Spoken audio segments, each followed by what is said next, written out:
नमस्कार। प्रेरणादायक कहानी में आप सभी का हार्दिक स्वागत, अभिनंदन।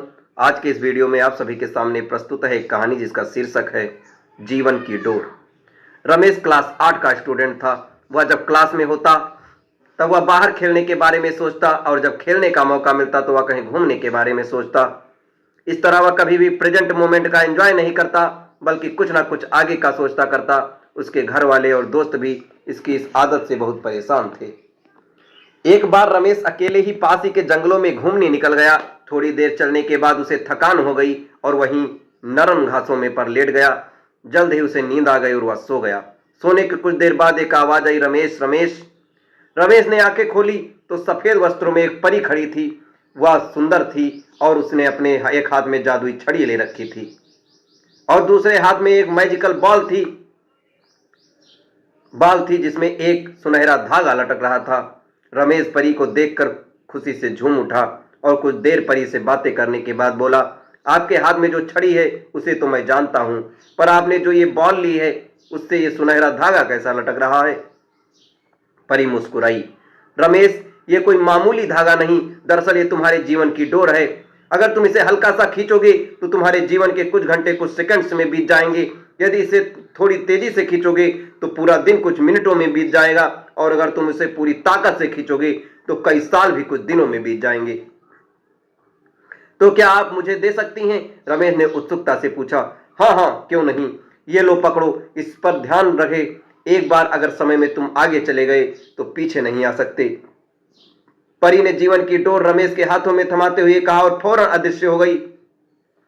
अगले दिन रमेश क्लास में बैठा खेलने के बारे में सोच रहा था, पर टीचर के रहते वो बाहर जा भी तो कैसे।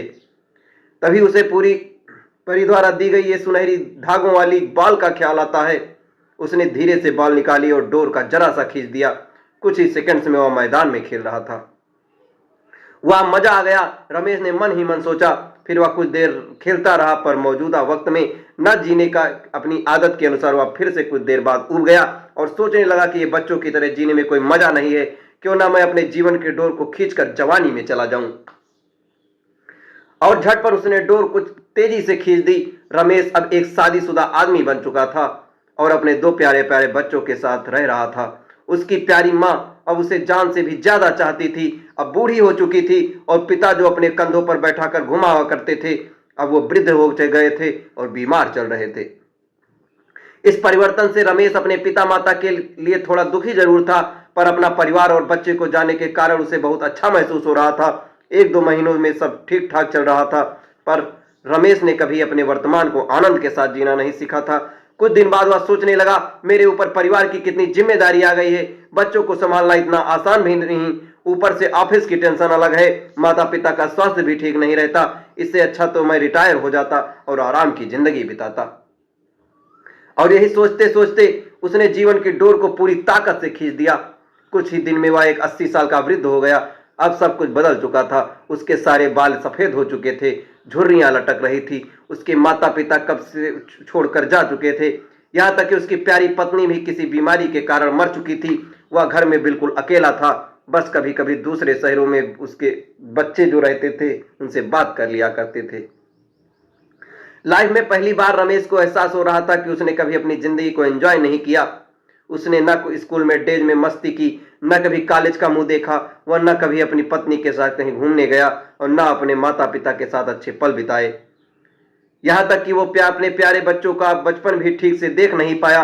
आज रमेश बहुत दुखी था। अपना बीता हुआ कल देखकर वह समझ पा रहा था कि अपनी बेचैनी और व्याकुलता में उसने जीवन की कितनी सारी छोटी छोटी खुशियां यूं ही गंवा दी। आज वो दिन था जब वह आंसू बहा रहा था, जब परी ने उसे मैजिकल बॉल दी थी। एक बार फिर वह उठा और उसी जंगल में जाने लगा और बचपन में वह जिस जगह पर परी से मिला था वही मायूसी से बैठकर आंसू बहाने लगा।